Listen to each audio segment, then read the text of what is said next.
Este 20 de septiembre del 2017 se cumplen 239 años de la fundación de San Francisco de Macorís, más de 2 siglos de una historia que empezó desde antes de que fuéramos república y aún antes de que el invasor español conquistara a los depositarios originales de nuestra nacionalidad. El espacio donde está hoy la ciudad de San Francisco de Macorís fue parte del cacicazgo de Magua en el momento de la cultura aborigen, y que cuando Cristóbal Colón llegó a la isla por el norte, en su segundo viaje vino acompañado de varios sacerdotes. El que presidía la orden de predicadores, Fernando Boil, desertó, pero Fray Ramón Pane pasa a La Vega y fue testigo de la batalla del Santo Cerro, y este estaba acompañado de Fray Juan Borgoñón, fraile que pasó más al norte de La Vega hasta lo que era el cacicato de los Macoriges, lugar donde está hoy situada la ciudad de San Francisco de Macorís. Y este espacio, que era el cacicato de los Macoriges, fue bautizado por Fray Juan Borgoñón con el nombre de San Francisco, en lugar a la orden religiosa a la que pertenecía, los franciscanos. Por eso, entre San Francisco y La Vega se hicieron los primeros bautismos espontáneos o forzados, las primeras conversiones al catolicismo, y para el 1508 España declaró libre de resistencia aborigen a toda esta población con personas de estatura pequeña y de valor fiero en los combates que formaban parte de los ciguayos. Deshabitado y abandonado, producto del exterminio de los primeros habitantes, la lucha de España por evitar el comercio de su colonia con las demás potencias europeas provocó el traslado de los habitantes de la parte norte y noroeste del territorio, con lo que se inició el asentamiento poblacional en la zona que a la postre serviría de cuna a la fundación de este pueblo. Este espacio quedó deshabitado por siglos y volvió a tener alguna importancia después de las devastaciones de Osorio del 1605-1606, cuando muchas personas, cuando se devastaron las ciudades de Montecristi, Puerto Plata, Vallajá y La Yaguana, que debían pasar a residir a Villa Altagracia, Monteplata y otras jurisdicciones próximas a la capital, a algunos privilegiados le entregaron fincas en esta zona para ser privilegiados y no tener que ir a Vallaguana, Villa Altagracia o Monteplata. De 110,000 cabezas de ganado que había censado en la parte norte, solo 8,000 pudieron ser trasladadas a su destino, y muchas de ellas se esparcieron por este nordeste, rico en vegetación y en agua, se multiplicaron, y este espacio quedó como un espacio rico en ganado montaraz, en ganado salvaje. Y a esta zona empezaron a afluir muchos cazadores en pos del ganado cimarrón. Una etapa de nuestra identidad claramente plasmada en la que sería una obra cumbre de la literatura social, autoría de uno de nuestros más ilustres escritores. En base a esta realidad fue que Pedro Francisco Bonó publicó su obra El Montero, que es la primera novela social dominicana y que tiene como escenario a este lugar desde Nagua, desde el Gran Estero hasta Cenoví. Este espacio de San Francisco es la primera espacio físico de la primera novela social dominicana, y al Montero, al cazador de ganado cimarrón, como al protagonista. Pedro Francisco Bonó será la figura cimera. Fue y sigue siendo el más notable intelectual que haya vivido, quien vivió por 43 años en esta jurisdicción.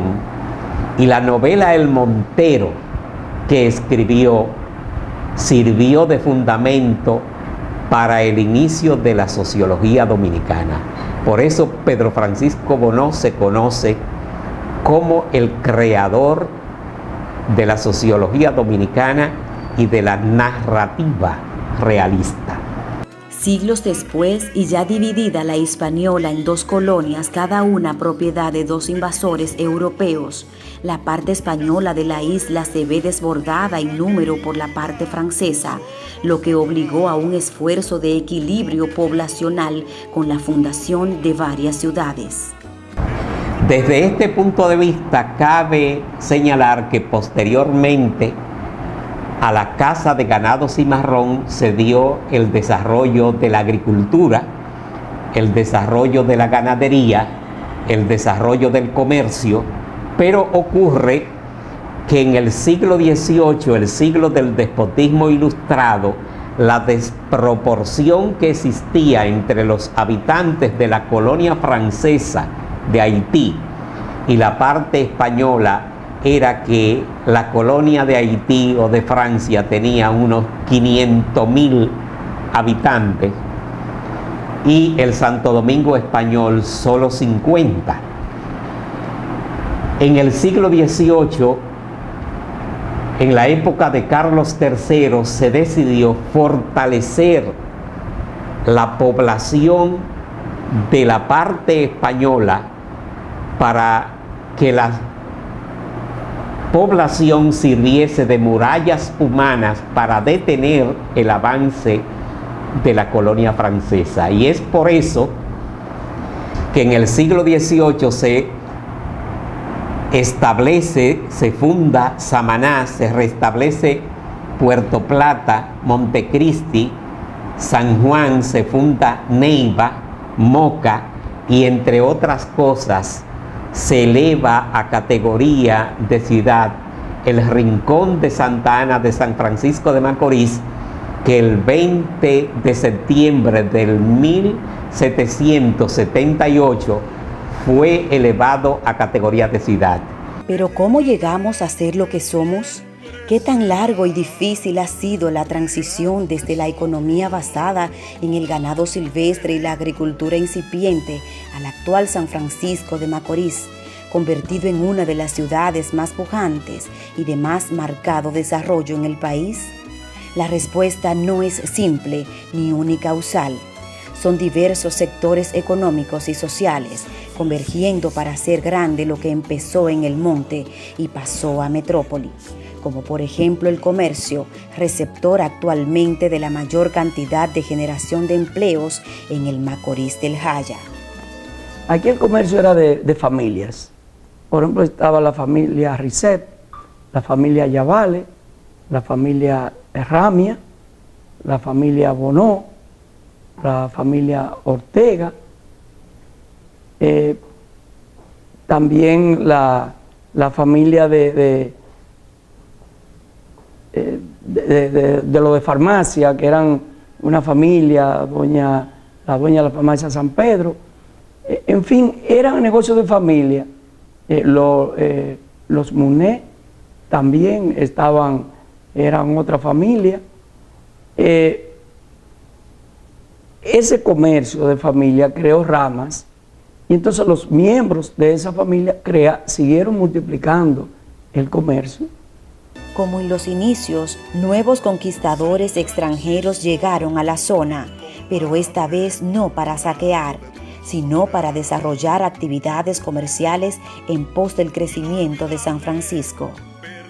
Luego, a partir de los años 60, llegó a San Francisco una generación de comerciantes nuevos que diríamos que multiplicó el comercio, lo diversificó y máximamente debemos agradecerle eso a los emigrantes de otros pueblos, aquí los mocanos, los veganos, los santiagueros, los contanceros y también las emigraciones de otros países. Por ejemplo, los libaneses, los chinos, los que no han contribuido, aunque están aquí desde que nos fundamos como país, son los haitianos en el comercio, porque los haitianos no son comerciantes organizados, sino lo que son venduteros callejeros. Pero esas familias que vinieron al país, que vinieron solos y criaron familia, que incluso la mayor parte se unieron a esposas dominicanas y formaron familia mixta. Por eso te ve a veces una persona con un apellido chino que no es chino, o una persona con una familia con un apellido español y no es español, y un libanés que no ha ido al Líbano. O sea, nosotros somos realmente un mix de países, de familia y de pueblo. Testigo y difusor del crecimiento, pero también de las luchas, los afanes y hasta la sangre derramada frecuentemente en sus calles por el carácter belicoso de su gente. San Francisco tuvo la suerte de conocer a un hombre cuyas empresas de comunicación permitieron conocer el día a día de la historia del desarrollo de este pueblo, en la misma medida en que ésta se desarrollaba. La primera emisora que hubo en San Francisco de Macorís era de un señor Acheca de Pimentel, pero no duró mucho y se fue. Luego vino La Voz del Progreso de don José Raposo, que fue la emisora donde yo comencé a trabajar radio. Yo tenía 16 años, por ahí pues ustedes presentarán la foto, cuando yo trabajaba en La Voz del Progreso, a los 16 años. Ahí también nació Radio San Francisco, había una emisora de Unión Cívica Nacional también, había otra Radio Tiempo, habían varias emisoras. Luego de varias décadas de inversión y de frustración, la radiodifusión no solo ha dado a conocer cada paso de crecimiento franco-macorizano, sino que ha aportado a este crecimiento gracias al entusiasmo sostenido de este pionero y a los que más adelante siguieron sus pasos. La radiodifusión aquí en San Francisco de Macorís ha progresado muchísimo. Las emisoras de Macorís ya son todas estaciones de radio modernas, con equipos bien modernos, cosa que me dio mucho empuje a mí. Cuando yo comencé, pues las emisoras de radio eran de tubos de fabricación caseras. Incluso el primer transmisor de radio se hizo aquí a mano, aquí en San Francisco de Macorís. Lo hizo el técnico José Ureña. Y entonces después, pues, yo conseguí amistades en Estados Unidos y me iba a los Estados Unidos y compraba los equipos más modernos que existían en esa época. Cuando eso, pues, yo traje aquí al país la máquina Caltri State, que era la única emisora que tenía esos equipos para pasar los anuncios. Pero ya todo está moderno, ahora la computadora están haciendo todo, en la radio y en la televisión, todo es computadora. Todas las emisoras de radio y de televisión tienen equipos modernísimos, sobre todo Telenor. Telenor es la institución de más progreso que ha tenido aquí en San Francisco de Macorís y la que más se identifica esa compañía con su pueblo, San Francisco de Macorís, es Telenor. La televisión surge en San Francisco con el Canal 49 en un esfuerzo titánico del señor Romeo González. Ya en el 2000, Telenor, que tú me preguntabas, sale al aire en el año 94. Es en el 96 que ya Telenor comienza a incidir en todos los sectores de San Francisco de Macorís. Y en el año 2000, a comienzos del año 2000, surge el Canal 10, perdón, que es el primer canal que se inicia en sistema de cable en la zona.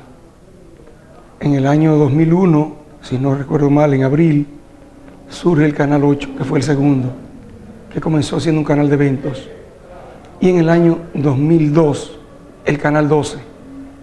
Y ya es en el 2008, a raíz de nuestro ingreso a Telenor, que surge en la Feria Mayorista el Canal 14. Y el año pasado, el Canal 56. Entonces, en el transcurso del tiempo, como estamos hablando del Nordeste, surge en Samaná, por ahí en los comienzos del 2000, el canal de Samaná, y luego en el 2011, el canal de Las Terrenas. En ese proceso creamos el canal de Teleinca, el canal 33 HMTV.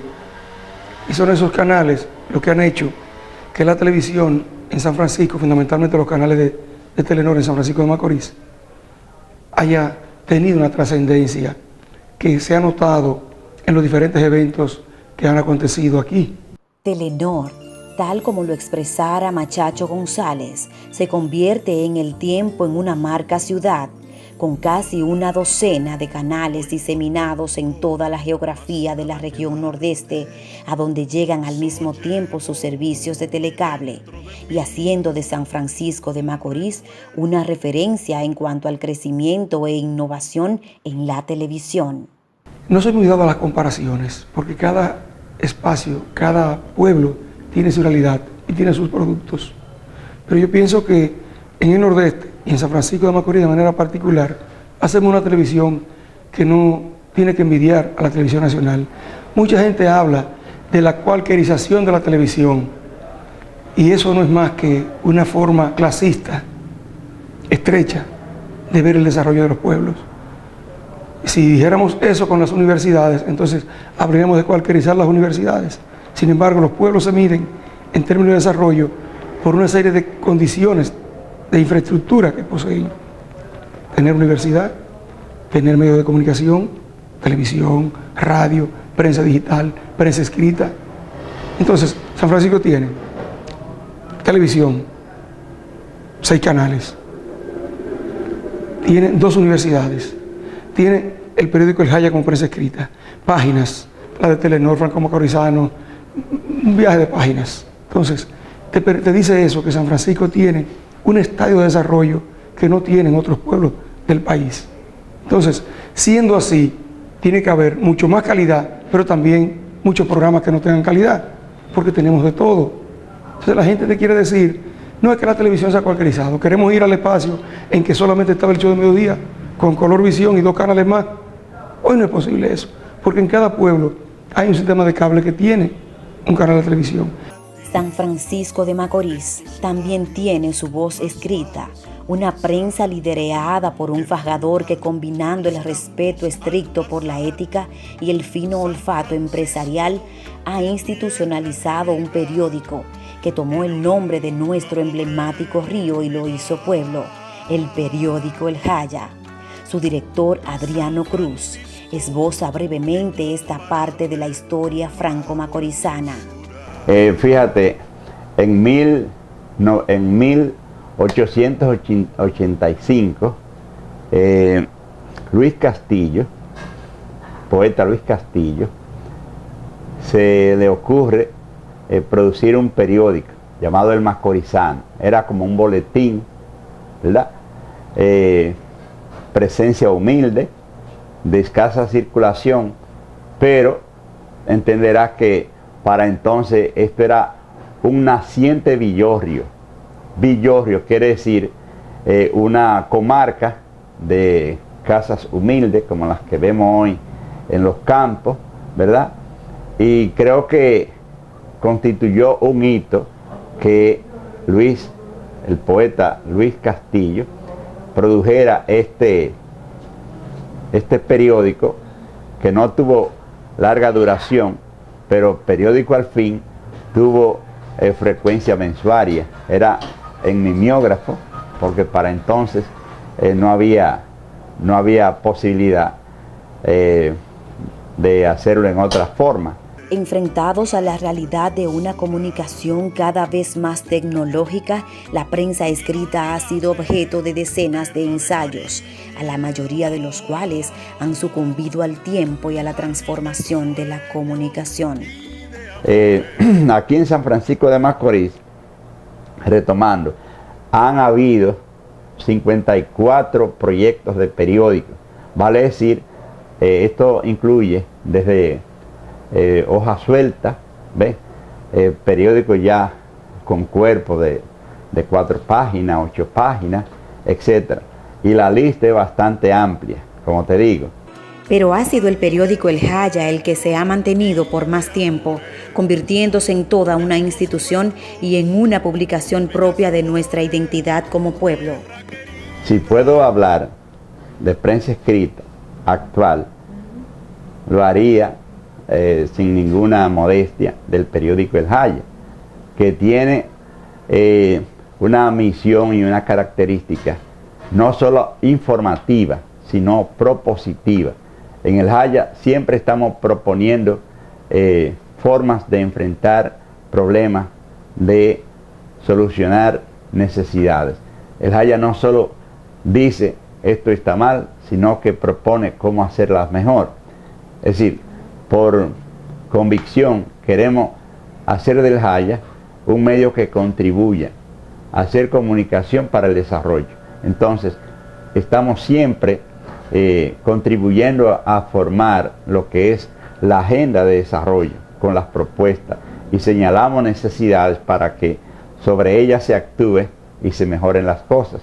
Las explicaciones sobre las positivas causas que se han combinado para alcanzar los grados de crecimiento de San Francisco de Macorís son diversos pero coincidentes.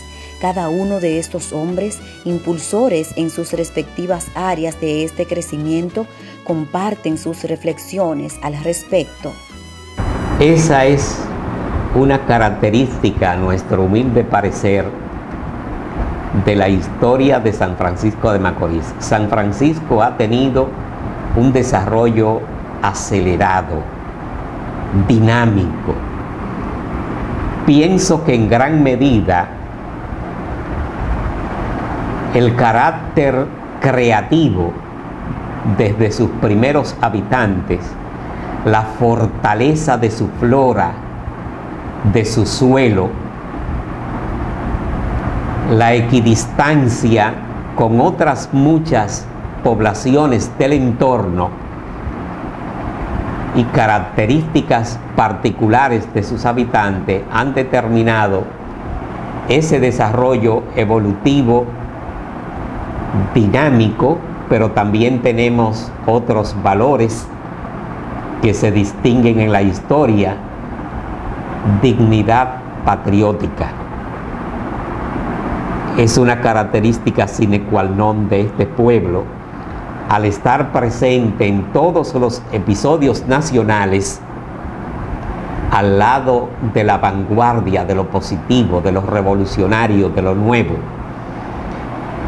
San Francisco se ha caracterizado también por alto sentido de justicia,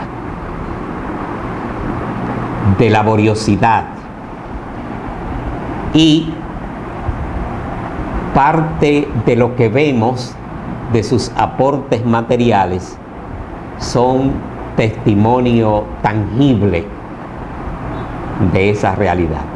San Francisco de Macorís tiene una economía muy diversa, muy dinámica y activa. El Estado hace su parte, pero es muy lento, ¿ves? Por eso yo digo que las obras que se producen aquí en términos generales, son como por generación propia, ¿ves?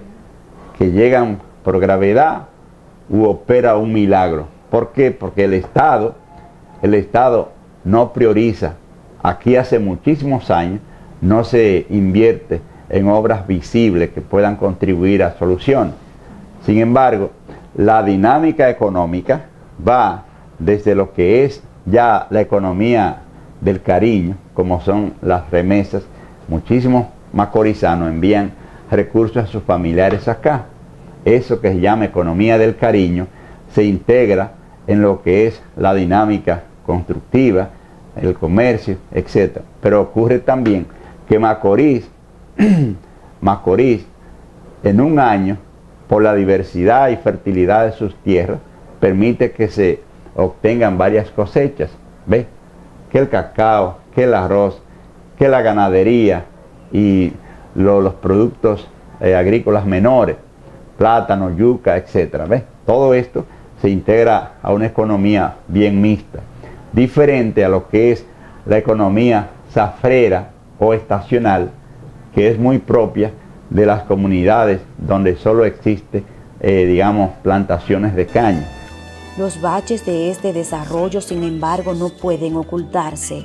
San Francisco de Macorís también tuvo su etapa oscura, en donde era conocido no por la laboriosidad de sus empresarios honestos, sino por la incursión de cientos de sus ciudadanos que inundaron las inversiones con el dinero del narcotráfico, actividad a la que se dedicaron en los Estados Unidos de América, haciendo que por un tiempo esta ciudad fuera más conocida por los llamados Dominican York que por los miles de hombres y mujeres que a lo largo de los siglos habían forjado su porvenir. Sí, ha sido un desarrollo, diríamos, creciente, pero tuvo una época mal fundado que nos creó a todos la malquerencia del resto del país y también del mundo. Y fue en la década de los 80, donde el comercio tradicional fue arropado, humillado por el comercio de personas que vivían del narcotráfico y pusieron negocio y vinieron a lavar dinero. Entonces usted que tenía, por ejemplo, una ferretería que se ganaba en el año 100,000 pesos y venía otra ferretería del mismo tamaño y se ganaba 10 millones de pesos en el año, entonces lo atacaba la renta y usted decía, bueno, ya no puedo seguir la ferretería, porque aquello lo que estaba era lavando, no vendiendo. Pero suerte a Dios, terminando la década de los 80, el comercio volvió a sus raíces y los comerciantes seguimos trabajando honestamente y en base a un desarrollo, diríamos, hasta acelerado, porque se ha despertado la inversión en nuestro pueblo. Y algo que es significativo de San Francisco de Macorís es el hecho de que el franco-macorizano invierte en su pueblo. Es raro usted ver un franco-macorizano invirtiendo en Santiago, La Vega, la capital. Invierte aquí.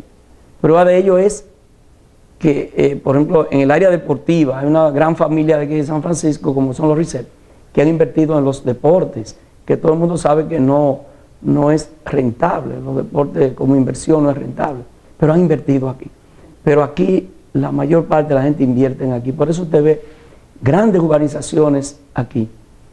Y mucha gente que todavía tiene la mente de los 80, que vienen aquí a San Francisco de otro pueblo, piensan que eso es producto de narcotráfico. No, lo que pasa es que el comerciante de San Francisco se ha visto en la necesidad de construir buena casa, porque realmente usted debe vivir bien si trabaja para descansar en la noche.